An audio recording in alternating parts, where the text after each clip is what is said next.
night. It was a weird scene in Washington today. President Trump, you'll remember, ran for office promising to fix immigration, make good deals, and in general do a better job than the corrupt, incompetent lawmakers he said were wrecking the country. And he was right. They were wrecking the country. And yet today, in a remarkable twist, the president held a televised meeting with the very swamp creatures he once denounced. He told them he trusted them to craft immigration policy without his input. Then he suggested he'd be willing to accept any deal they produced, even a bad one.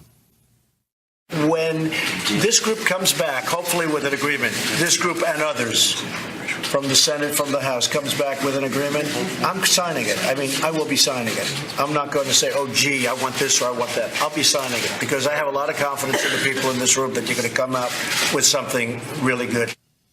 At one point, the president agreed with Democratic Senator Dianne Feinstein of California that it would be wise to handle the question of DACA separately before negotiating. Key allies very close to the president on immigration told us this afternoon they were shocked by what they saw in that meeting.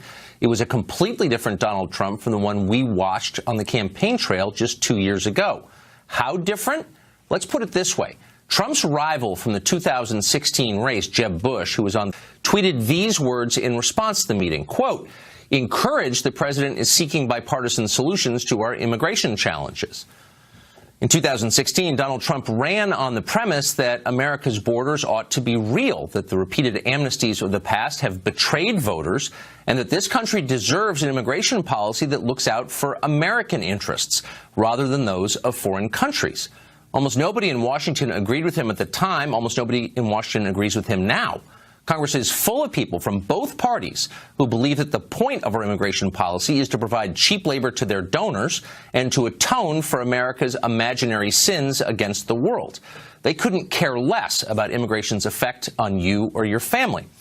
Yet these are the same people the president now says he trusts to write the immigration bill, the one he'll sign no matter what it says. So what was the point of running for president? You remember the president also ran on his skills as a negotiator, and he clearly has skills as a negotiator. Where were they today? The president signaled he'd be happy to legalize hundreds of thousands of illegal immigrants now, and then at some point in the future tackle all that other stuff, like making sure they can't bring millions of their relatives from the third world along with them. That's not much of a negotiation. Amnesty for DACA recipients is the only leverage the White House has. Once the president agrees to let them jump to the head of the line, ahead of millions of other people hoping to come here legally, the negotiation is over. At that point, why would Democrats agree to anything? Ending chain migration, the diversity lottery, supporting a merit-based system that might actually help America? No chance. The Democrats' goal is to import more Democratic voters, and by any means necessary. Once they retake the Congress and the presidency, and if Trump betrays his base in immigration, that'll definitely happen, it is over. Say goodbye to borders. They are done. Keep in mind that the top Democrat in the House recently thanked illegal aliens for sneaking into this country. That's how Democrats feel, and they're not pretending anymore. Being a Trump voter isn't always easy. It's like rooting for the underdog in baseball, the old Chicago Cubs. On one level, there is pride, the pride that comes from doing something that fashionable people consider insane. That's a good feeling. But there's also some disappointment along the way, and honestly, there's some embarrassment. But you silently bear it because you know that when they finally win the World Series, it'll be worth everything you went through. Every sarcastic dig from your brother-in-law at Thanksgiving will seem small by comparison. In the Trump presidency, the World Series is this immigration bill. It's the big payoff. It's the whole point of the exercise. And they're not allowed to blow it. Jorge Ramos is an anchor at Univision News and Fusion Television, and he joins us tonight. Jorge, thanks for coming on. Thank you. I never imagined that I would be on Fox News listening to you criticizing President Trump on immigration, but thanks for inviting me. It's a matter of the principle, and this is the principle, which is that a country has a right to determine who enters it and who gets citizenship, who votes, who chooses the government. That's what a country is. And I can't imagine how you could publicly disagree with that, and yet you seem to. No, what I also agree, Tucker, is that we have an immigration problem. I think we all agree with that. There are 11 million people who are here illegally, and they are here because of us. They are harvesting the food that we eat. They're building our homes. They're taking care of our kids. And we have to find a solution. And President Trump, surprisingly, I don't trust him, I don't believe him, but surprisingly in this meeting, he said he wants comprehensive immigration reform. You and I remember since year 2000 that whenever we say comprehensive immigration reform, that means legalizing 11 million people in this country.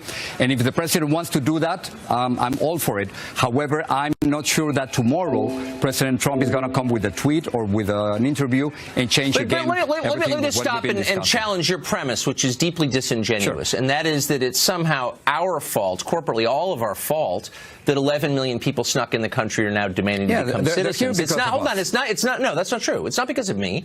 It's not because of most people I know. It's because a small number of employers wanted to pay less for labor, and the Democratic Party wanted new voters. I didn't do that, and there's no reason that I should have to live under a government controlled by people who came here illegally. Why should I? They're here because of you and me. It's simply a matter of supply and demand. They're here simply because there are jobs for them, and also, we have to admit, because in Latin America they make maybe $5 a day. And they can make that exact amount of money here in just a few hours. But we are responsible for them. And so then, we're responsible. So in other words, because this is a successful country, you and I are responsible. We are responsible for them. Because we have taken the time to build a functioning country, a clean, safe country with a working justice system and a thriving economy, then we are somehow morally required to let anybody who wants to come here come, and we can't complain about it? How does that work exactly? No, because every time you go to a hotel, every time you go to a restaurant, they're helping you. They are working for us. No, they're not working for me. They're working for companies that want to pay less. That's why they hire them, and the owners of those companies make a lot of money, and we get to pay higher taxes in order to support them living here. Just for a while, but for instance, the National Academy of Sciences recently conducted a study, and they concluded that all immigrants in this country, they contribute more than $2 billion every single year. This is an immigration surplus. And not only that, that's an absurd number. You can laugh about that. I'm laughing because I know a lot about the subject, and that's a fake number. Those are the facts. Should I trust you, or should I trust the National Academy of Sciences? Right, I'm sorry, but I believe the National Academy of Sciences on economy. But I'd rather than throw around fake numbers, I'd rather get to the principle, though. You make a fair point, which is supply and demand is driving this. There are people who want to hire illegally, for sure. You're absolutely right there. It's not me, but some employers do. But why should American citizens, who by and large are not responsible for illegal immigration, have to live in a country where people who sneak in illegally get the vote and determine who runs their government? I don't understand. No other country would allow that. We all benefit from that. And then, of course, on comprehensive immigration reform, if it's true what President Trump is proposing, and I don't think he's telling the truth, or that he even understands what's happening here, then they might have the opportunity eventually, in decades from now, to vote or not. That's not the issue at this point. We're not even discussing comprehensive immigration reform. Well, it's very much the issue for me, an American citizen. I don't want to be governed by people who snuck into the country. But let me ask you this. If you come here illegally, now you're demanding that people who came illegally have the right to be here legally and get citizenship. Why should those people be allowed to bring their relatives from a foreign country? Where does that right come from? Chain migration. Now everybody's using the term chain migration. Well, it's the majority of immigration is chain migration, actually, so it's not a small thing. It's called family reunification. You call it whatever you want. It's the same thing. Do you enjoy spending time with your family, Tucker? Well, look, I'm not going to pretend. Look, this is too serious a matter to participate in theoreticals. Let me just ask you: why, if you sneak into this country, should you have a right to bring your relatives? Let's just say that you do. Well, immigrants do too. They do enjoy spending time with their families. And since 1965, and this was inspired by JFK before he died, since 1965, the policy that we have here in the United States favors family reunification and bringing those who have special talents to this country. But you're missing it. But no one is arguing, by the way, that DACA recipients have special talents. Nobody's even more DACA recipients. No, they were too young for that. Okay, they were too young for that. But that's not relevant here. But I'm just saying, I know it's the policy. Why should it continue to be the policy? That's the question. Why is it a wise policy?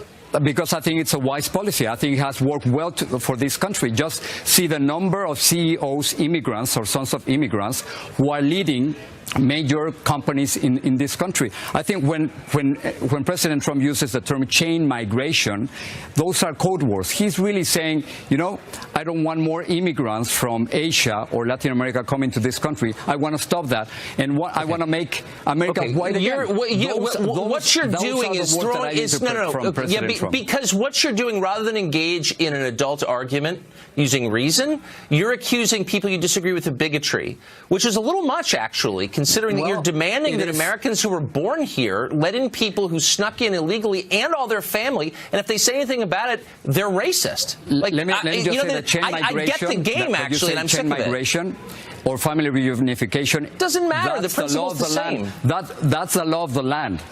Not, how would you feel if the United States exported the poorest 10% of its population to Mexico, exported the poorest 10% of its population to Mexico, completely changed the mix of Mexico, the politics of Mexico, and undercut the wages of Mexican citizens, and then if anyone complained about it, said, well, you're just a racist, would you think that was kind of a stick-up?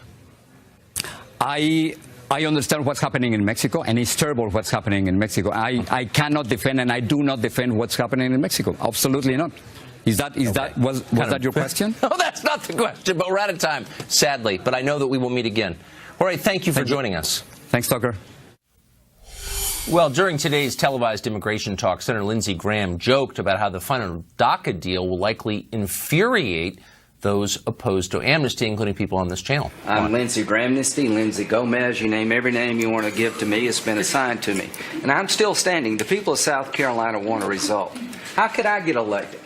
I've been for a pathway to citizenship for 11 million people because I have no animosity toward them. I don't want crooks. I don't want bad hombres. I want to get a merit-based immigration system to make sure we can succeed in the 21st century. I'm willing to be more than fair to the 11 million. I just don't want to do this every 20 years. Now, we made a decision, Mr. President, not to do it comprehensively. I think that's a smart decision, but a hard decision. We've passed 3 comprehensive bills out of the Senate with over 65 votes. They go to the House and die, and I'm not being disparaging to my House colleagues. This is tough politics if you're a Republican House member turning on the radio. To my Democratic friends, thanks for coming. The Resist movement hates this guy. They don't want him to be successful at all. You turn on Fox News, and I can hear the drumbeat coming. Right-wing radio and TV talk show hosts are going to beat the crap out of us because it's going to be amnesty all over again. Senator Graham instantly turned down our request to come on tonight and explain himself, so did virtually every Republican we reached out to. Congressman Rodney Davis of New Jersey, though, rather of Illinois, said yes, and we're grateful that he did. He joins us tonight. Congressman, thanks for coming on. Thanks for having me on, Tucker. So I understand the concern about DACA recipients, some of whom, didn't choose to come here and they're stuck here. And it's a sticky situation. I get it. But if you're creating a hierarchy of concerns, why is this a more pressing matter than, say, the opioid crisis or the rise in health care education costs for American citizens? Well, thank you, Tucker. I actually think those two issues are somewhat related. The president and many of us have said we'd like to get a DACA fix. We want to make sure that the president continues to have the opportunity to show leadership like he has on such a very difficult issue. And we can also implement some Republican immigration reforms, border security measures. You mentioned the opioid crisis. You talk to any law enforcement official in my district in central Illinois, they will tell you the scourge of heroin and ice that are coming through our southern border. We need some physical structures down there. Let's let the Border Patrol decide where they go. For sure. I mean, that sounds sensible. But the core of this, the centerpiece, the debate really is over giving amnesty to DACA recipients. How does that help American citizens? How does it help any of your voters? It wouldn't seem to help any of them. Well, first off, let's take a step back. Let's see what comes of this meeting. Obviously, again, I thought the president showed great leadership and a very difficult issue that he's willing to take a stand on. Let's actually see what the legislative language looks like. Let's see if there's any bipartisan agreement. But at the end of the day, let's try and solve a problem that the president asked us to solve when he got rid of an unconstitutional executive action. Right. No, I get it. And it's a tough place. And it was a trap laid by the previous administration. And Republicans, of course, walked right into it. But I get, if you take 3 steps back, it seems a little bit weird that we're about to shut down the government over legalizing illegal aliens when 60,000 Americans died last year of drug ODs and no one can afford college. And there's like a lot of bad things going on in the country. But the concern of illegal aliens is put to the very top of the list. Can you see why people would be kind of bewildered by that? Well, the only ones talking about shutting down the government over this issue are the Democrats. It's not the Republicans. We want to have a common sense solution that includes some border security measures. And they're the ones that want to see this linked to a government shutdown, to a funding vote. Let's have a great meeting like the president did today. Let's see what the end results are. Let's see if Senator Durbin and the rest of the Democrats come out after this meeting and still want to negotiate a border security measure that includes some physical structures. Let's see what comes of this meeting before we even see the legislation that comes out and see the end result of that. But if Republicans accept a deal that doesn't include universal E-Verify, that doesn't end chain migration and the diversity lottery and build a wall, why would anybody ever vote Republican again, honestly? Well, I think, again, this is our opportunity. If you have ideas that are Republican immigration reforms, the president clearly said, now's the time to put those ideas on the table. These are issues that we've been talking about in our conference for years. As a matter of fact, most of the illegal immigration in this country doesn't even come through our southern border. It comes through our airports. People overstaying their visas who were here legally, and we don't have any biometric capability to be able to track them and figure out where they've gone. Would you support a deal that doesn't end chain migration for DACA recipients?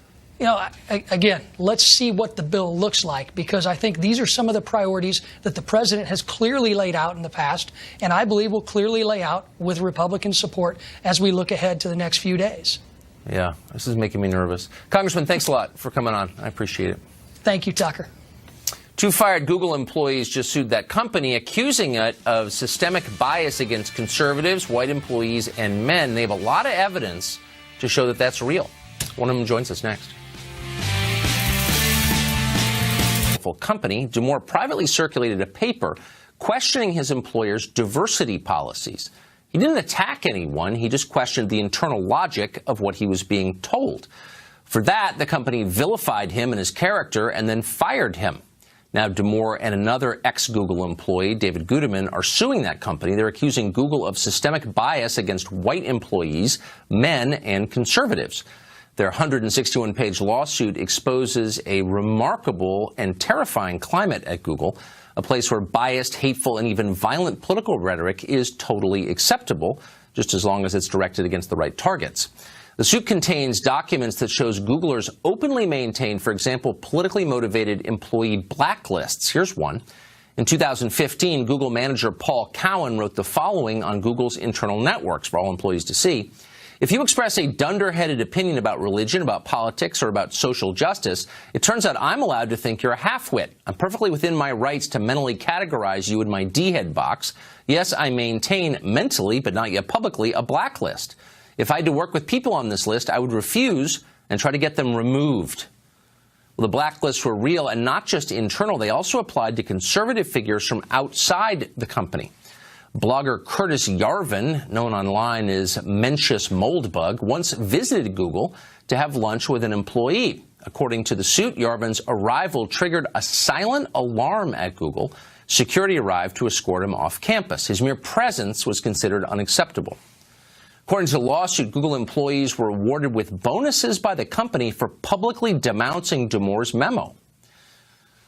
In April of 2017, Google manager Chris Bissell advised employees if they spoke at conferences, they should do so only while demanding that white males from other companies be kicked off panels in favor of women or non-white employees. Quote, "You'll feel pretty damn smug about doing it," Bissell said. Google HR said Bissell's attacks on the basis of race and gender somehow broke no company rules. And that's just scratching the surface of what Damore has brought to light. The suit has more than 100 examples of employees and managers saying conservatives or Trump supporters ought to be fired, defending political violence, implementing quota systems to discriminate against white people and men to the benefit of other favored groups. It's intense, it's appalling, but don't kid yourself. It's not just happening at Google. Last night, Dennis Finley, who was an editor at the Burlington Free Press, was fired by the media giant Gannett because he dared to question a proposal that would add a third gender option to driver's licenses in Vermont. Now, if you're conservative, it might be difficult to get your head around what is happening in this country. So much has changed. But here's the bottom line. The federal government is no longer the main threat to your privacy and to your freedoms. You've grown up thinking that. It's no longer true. Big corporations are the main threat to your freedom and your privacy. The government doesn't own your private emails. Google does. Federal employees can't be fired for their political views. Private sector employees are all the time. The Trump administration can't end your ability to publicly communicate your ideas. Twitter and Facebook can do that, and they do it all the time. The Orwellian future is increasingly the Orwellian present, and tech barons are becoming our new commissars. Liberals who once admirably stood up for free expression and in opposition to concentrations of corporate power have been thoroughly co-opted. They're getting rich from it. James Damore has seen it all from the inside firsthand. He joins us now with his lawyer, Harmeet Dillon. Welcome to you both. Happy to be here.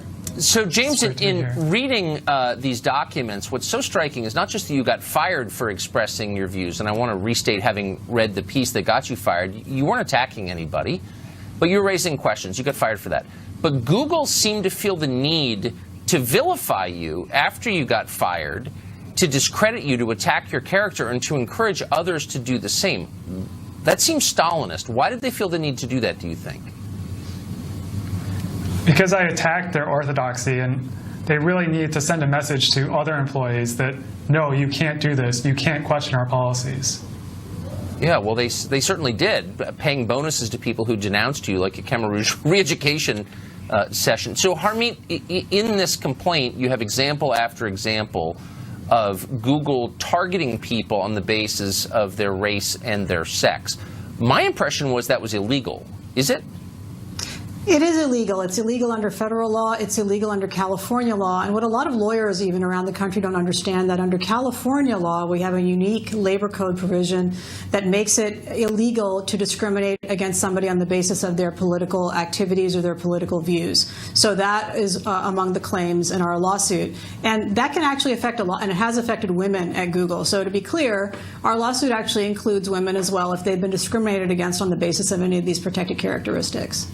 But I mean, Google is the most powerful company in the world, the most famous company in the world, and they're doing this openly. I mean, on internal servers. They don't seem to have worried they were going to get in trouble for violating a pretty basic law. Why?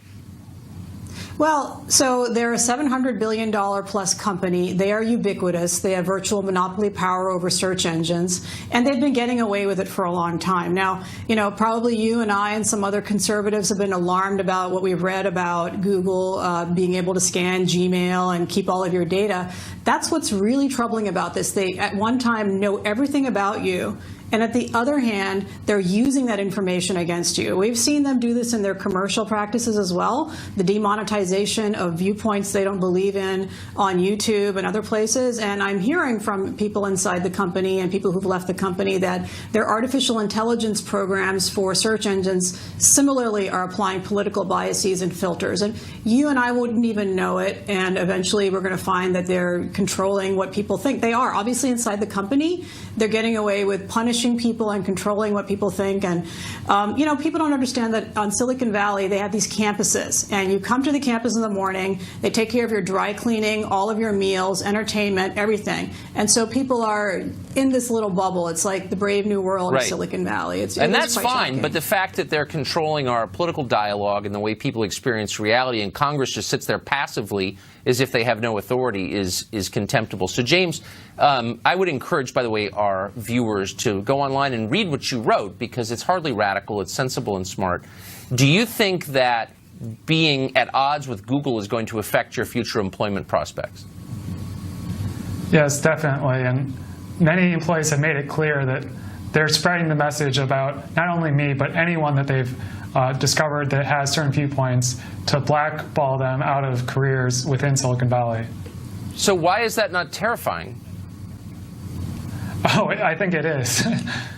Yeah, I mean, for every James Damore who got fired, Tucker, there are many people inside the company who we represent who are afraid to even raise their hand and say this is happening to me, because the threat is not just of a blacklist within Google, but of a blacklist within the entire tech community throughout the United States. That's how scary this is. If you're a conservative and you grew up thinking that the federal bureaucracy was the greatest threat to you, it takes a while to realize, no, it's not actually. It's Google, and they have more power. And I just Godspeed to you both, and we really wish you well, and we'll be following this case. Thanks a lot for coming on. Thank you, Tucker. Thank you. A top Senate Democrat just released the transcript of a closed-door testimony given by the founder of Fusion GPS. What does it reveal? It's interesting. Also, there's breaking news in this story. The president's lawyer just filed a lawsuit pertaining to it. We've got all of that coming up. Allegations against Trump last year. Cohen told our Serafin Gomez at Fox, quote, "I have filed a complaint versus BuzzFeed and Ben Smith for the lie-filled dossier." We'll continue to follow those details. And speaking of the dossier, Fusion GPS co-founder Glenn Simpson testified to Congress back in August. Until now, his remarks had remained secret. But today, Dianne Feinstein, the Democrat of California, abruptly released a transcript of Simpson's remarks, and it raises new questions about the dossier. During his testimony, Simpson said the FBI found the dossier believable because it had a source inside the Trump campaign who had provided corroborating information. Simpson also said that somebody, or his lawyer said, someone had been murdered due to the release of the dossier. Congressman Eric Swalwell is a Democrat representing California, and he joins us tonight. Congressman, thanks for coming on. Of course, Tucker. I see you're in California tonight, and I hope my parents take care of you. They're probably the only other conservatives in the area. Having dinner with them after the show. Good. And good. Speaking of, I want to give credit where it's due, and good for Dianne Feinstein for releasing this. I think the public has a right to know, and I'm glad that she did. I don't think there are a lot of bombshells. I've looked at it. I don't think there are a lot of bombshells, but there is one point that really sticks out, and I'm wondering what you make of it. So in this testimony, Simpson says that Steele, who's the agent he hired on behalf of the Hillary campaign, spoke to the FBI, which told him that they had a source within the Trump campaign and that source corroborated there was a relation between Russia and the Trump campaign. So here you have, in the middle of a presidential campaign, September 2016, the Obama FBI giving dirt on the Trump campaign to Hillary Clinton's opposition researcher. I know you're a partisan Democrat. Does that bother you at all? Well, no. It was before it was the Obama FBI. It was the Bush FBI. These are career agents who serve this was Republican the Obama and Democratic. Well, I know, but hold on. This was the FBI controlled by the Obama administration. Not controlled. I'm not saying they're dirty. I'm just Tucker. saying, what do you make of that? The Obama FBI tells Hillary Clinton's opposition researcher in the middle of a presidential campaign in which she's running that her opponent's campaign has connections to Russia. I mean, how is that allowed in America? Well, first, I'll tell you, Tucker, law enforcement folks are quite offended by these attacks, calling it, the Obama FBI. They don't give a rip about politics. They don't care about politics. But they have opinions. They may not. They may not. Some of them clearly do. We know from Strzok's text to his girlfriend. Some of them care a lot about politics, and they're open partisans. Some don't. I agree. I'm not attacking the whole FBI, but I'm saying that we have, in the release of this transcript, evidence, and I think we both agree it's real, that the FBI told Hillary Clinton's opposition researcher something negative about her opponent. That is not supposed to happen, is it? Well, the FBI usually keeps information on a close hold. Christopher Steele was as I think this dossier lays out, was a pretty credible investigator for Fusion GPS. I don't know what was exchanged between Christopher Steele and the FBI. I think we should know, Tucker. Those are fair questions. But what I think is more important is what is alleged in the dossier. Steele was working for Fusion GPS. I mean, correct me if I'm misstating this. Steele was working for Fusion GPS, which was on retainer to the Hillary campaign to dig up dirt on Donald Trump. Campaigns do that. Both sides do it. I get it. But he is, in effect, working as an Oppo researcher for Hillary Clinton's campaign, and the FBI is revealing sources and methods to him in the middle of a presidential campaign. I think we should find out if that's true. We stop the presses and say, what? Well, I think we stop the presses when Christopher Steele stumbles upon evidence that Donald Trump has a financial relationship with Russia. That to me, is more concerning. Well, maybe. I mean, I'm sure Trump has. I mean, I don't know. The guy's been in business a long time. I mean, I have no idea. But about his financial relationships with various Russians, I mean, I don't know. I'm agnostic on it. But and some of what's been alleged in the dossier has been proved true. Okay, but I'm just saying, I know what it looks like when politics subverts criminal justice. And that starts to happen when criminal investigators who have vast federal authority, like the FBI, start talking to the Oppo researchers for political campaigns in the middle of a presidential year. I mean, that is just absolutely over-the-top outrageous. And what did Bob Mueller do?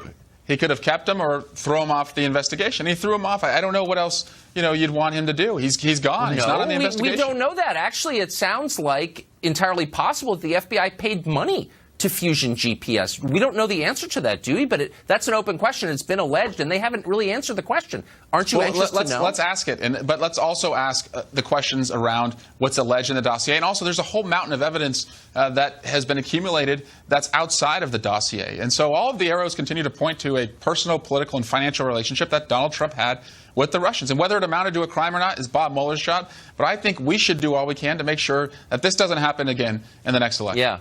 I just hope that we can keep civil liberties intact along the way. Absolutely. I think you agree. Congressman, thank you very much. Of course. My pleasure, Tucker. Well, it's obvious by now that Hollywood attorney Lisa Bloom is a total fraud, an epic fraud on a global scale. Is she also a bald-faced liar? That's a rhetorical question. Our next guest has evidence of that, so stay tuned. Celebrity attorney Lisa Bloom has proven time and again these last few months that she is a bully and a fake feminist. Our next guest says, though, that the former Harvey Weinstein defender lied right to her face. Rachel Stockman is editor-in-chief of lawandcrime.com, and she joins us tonight. So, Rachel, you had an experience that confirms what a lot of us have suspected for a long time, which is that Lisa Bloom is not on the level. Tell us what happened. Well, Tucker, I went into this interview I did with her a couple of weeks back with a very open mind. But what ended up happening, this is when she was representing Harvey Weinstein. She told me to my face that she would do nothing to undermine those alleged victims of Harvey Weinstein. Come to find out, according to several reports that have come out in the last few weeks, that she did work along with Harvey Weinstein to undermine some of these victims, and I found that a little troubling. More than a little troubling. In fact, according to the transcript that I saw of your interview with her, she bragged basically and said, I'm bringing a feminist cast to this whole thing. A lot of people accused of sexual assault, sexual harassment, tried to discredit the accusers, but I'm going to make sure Harvey Weinstein doesn't do that. Exactly. She said she was going to pull out a different playbook, start a new kind of way of handling these cases. I thought, wow, that's great. You know, let's try to stop the problem at the root. Well, apparently, if we believe reports that have come out in the New York Times and other very established publications, that is not what happened. So what did she do instead? Well, apparently she undermined some of the victims. She tried to leak information to about one of the victims, Rose McGowan, to the press. She apparently tried to pass around unfavorable photos. And again, this is coming from someone who hails themselves as a feminist attorney. And before this, I do want to say we had a very good working personal relationship. Right. I respected what she'd done. But this was, I think, a big mistake in that she represented Harvey Weinstein.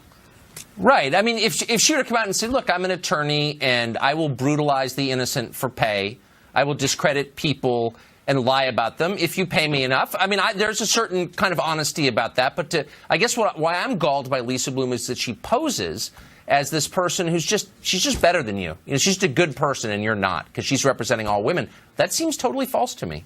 Well, listen, I'm not going to cast aside everything she's done in her decades-long career. She's certainly done some... Oh, well, you will, Tucker. But, you know, she's certainly done some very good things for women who are in precarious situations that have been victims of sexual assault and sexual harassment. Some of the recent revelations that have come out involving the Trump accusers and Harvey Weinstein don't look favorable to her and really raise questions. No, they look cynical and greedy to me. So how many times does she have to be exposed before the rest of us can say, you know what, I'm not going to take another moral lecture from you? Well, listen, I think her credibility has already been hurt. And as you see in this Me Too movement with all these women coming forward, I don't really see her in the forefront. And this was an opportunity for her to kind of be the leader in this. And I think that a lot of victims perhaps aren't turning to her anymore because of this. Good. Well, so there is a silver lining. Rachel, thank you for that. I appreciate it. Absolutely. Well, what are the political implications of today's televised negotiation on the immigration of the stakes involved? Chain migration is so insidious. It is the fundamental flaw in the immigration policy of the United States. If any conversation about DACA is being held without that consideration, I agree with border security as well, but any conversation about that is not going to go anywhere in the United States Senate. Brett Hume is Fox News' senior political analyst, and for good reason. He joins us to assess today's events. Hey, Brett, thanks for coming on. Yeah, I'm the oldest guy, right? Well, there's some people would say, some people would say senior moment political analyst. I think you earned it. It looked for a moment Well, I appreciate that. It looked today as if the president himself had a senior moment when Dianne Feinstein, as you reported earlier, said that she was hoping that there could be a clean bill on DACA fix, that is to say, the bill to let the Dreamers who are here illegally stay in the country. Yes. And the president said that that's what he wanted too.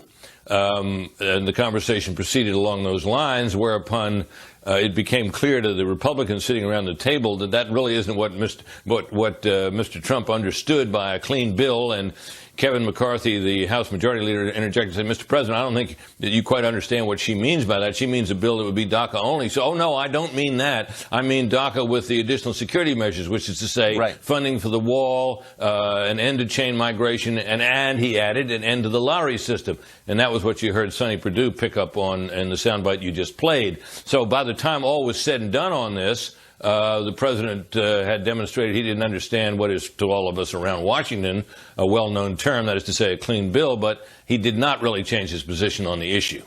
So my sense, and correct me if you think I'm wrong, but that Republican voters are watching their leaders more carefully than they have in years past because Republican voters in general are to the right of Republican members on immigration.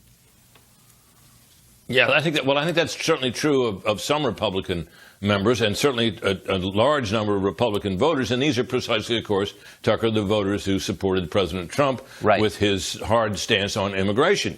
And, which he suggested not only do we need to stop illegal immigration, but we need to get control of legal immigration as well. And, that's sort of where he came out on this today. And I might add, Tucker, that what was interesting about the response to this session today, in which the president did something you rarely see a president to do, which is to sit there for an hour negotiating with congressional leaders of both parties with the cameras rolling.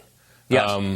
You just don't see that very often, and I don't think it's the kind of thing that would square very well with the description of President Trump in this most recent book about which there's been such a sensation, which portrayed him as a total ignorant dunce with no grasp of policy, who never reads and never listens to briefings. He seemed pretty well briefed on these issues, and he spoke of them with some fluency. And in general, I thought most people, most unbiased people looking at that would give him a pretty high marks on it.